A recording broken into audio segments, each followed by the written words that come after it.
Enhance your experience by becoming a supporting member. Gain access to unseen videos and video requests. 3-day free trial by visiting zionmembership.com. Chosen ones, empaths. This narcissist that was involved in your life, they washed their hands of you. And the reason they done this is because at the time of this decision, by their comprehension at the time, I'm not trying to trigger any of you here now, but they generally thought that greener pastures lay ahead for them. They really believed that grass was greener on the other side. They really believed this. There's a number of other reasons which could have ushered them along in that direction, like the inability to be able to control you like the way they wanted to, you inflicting narcissistic injuries on them from having resilience, having a backbone.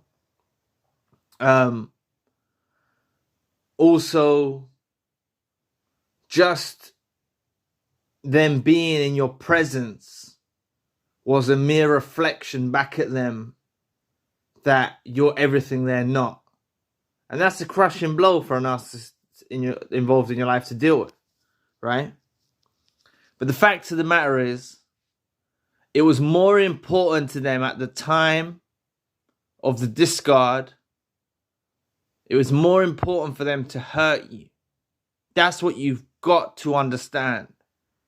On a fundamental level, you've really got to understand that beyond everything, beyond the love bomb, beyond the devaluation, beyond the manipulation, at the time of the discard, when they wanted to wash their hands of you and go off onto other journeys, it was more important for them to hurt you. That was their main focus. They wanted to hurt you, right?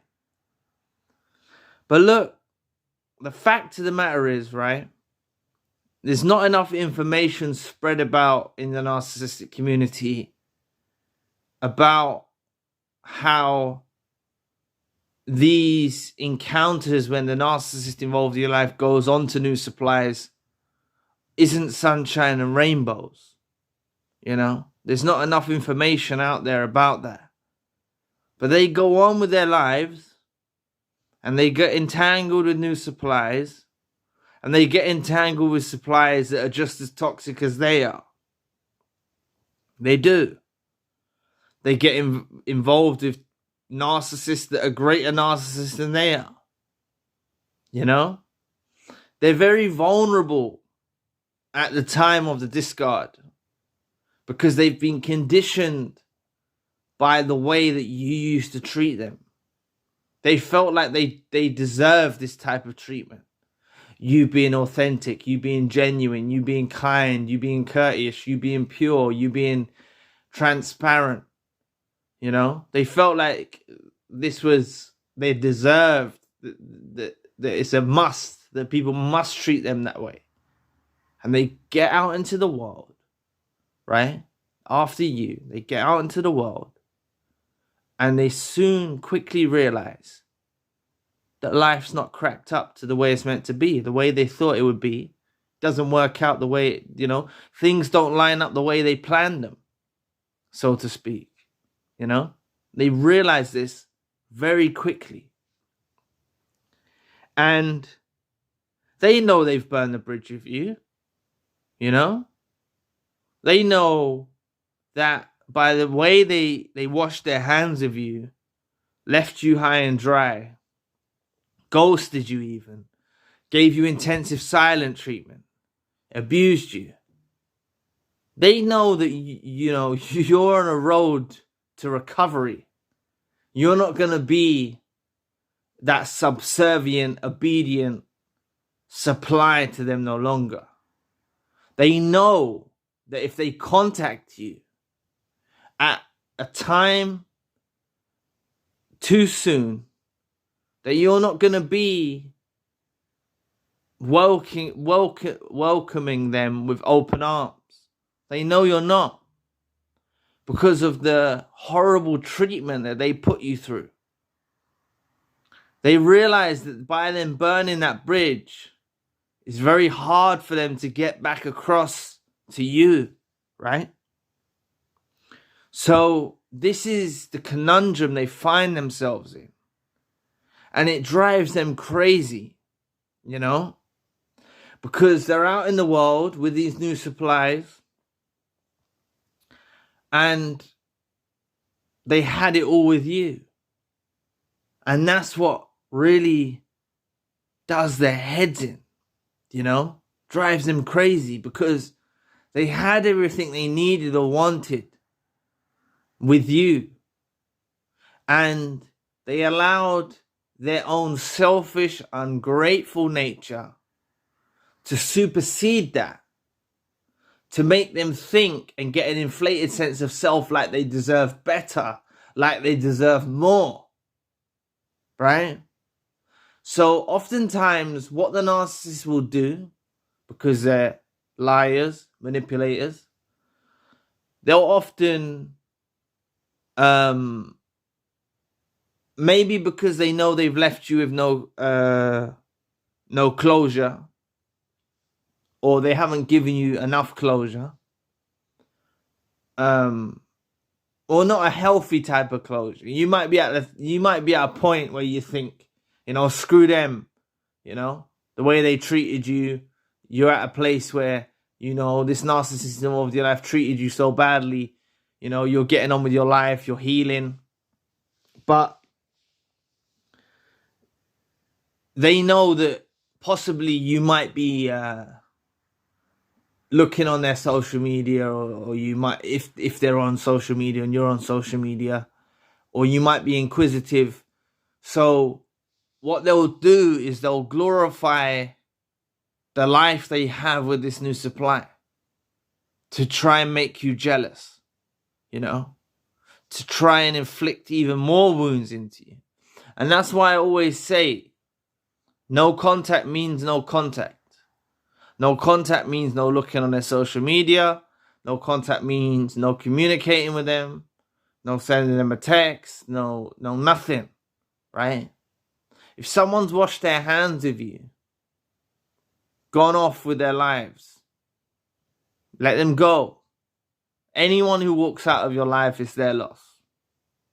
And they soon as hell realize this, quick enough, they do realize this, right? And this doesn't just have to be romantic relationships. This could be friendships. This could be family members. This could be colleagues. This could be associates. All remains the same. It's a constant theme that these individuals, it's literally by being around you, by getting the treatment that, you know, the healthy treatment, the way that you treat people, the pure way you treat people, the transparent way you treat people, the kind way you treat people, the generous way that you are with people. This makes them get an entitled sense of self and makes them think that they deserve more, because they don't focus on all the things you're doing for them. They focus on all the things that are hurting their feelings.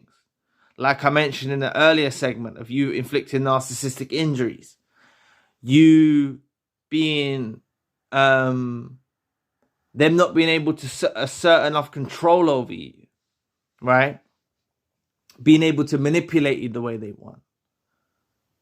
You being a reflection of everything they're not.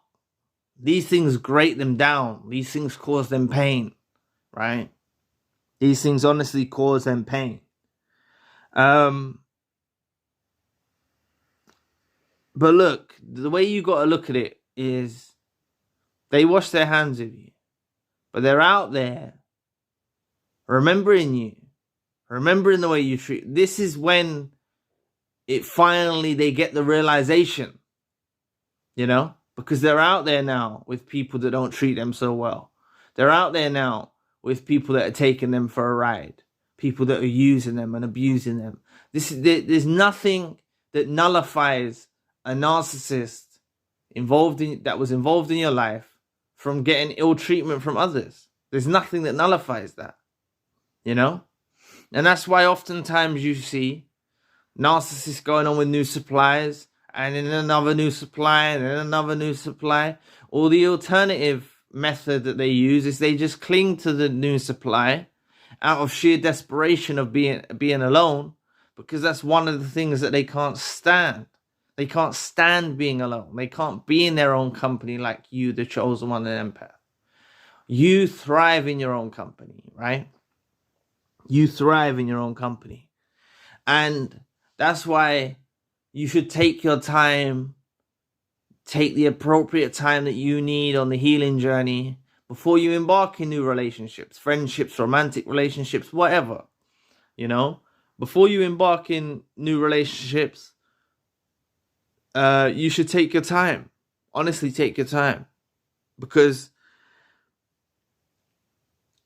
you'll build and evolve and ascend and develop, and you'll become more an enhanced version of yourself, a new version 2.0.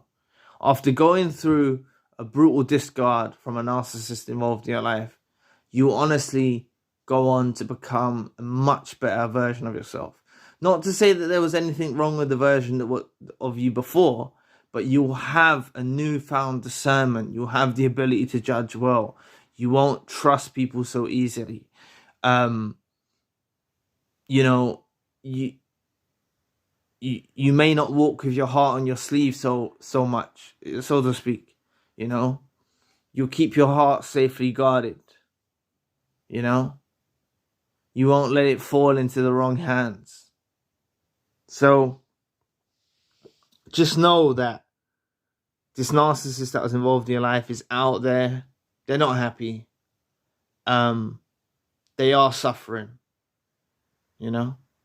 And for all of the naysayers that say narcissists have gone on with new suppliers and they've forgotten about you, and you're a thing of the past and you're forgotten, it's not the case. And I've mentioned this several times before, but I'll reinforce the message again. The narcissist that was involved in your life become accustomed to the way you used to do things.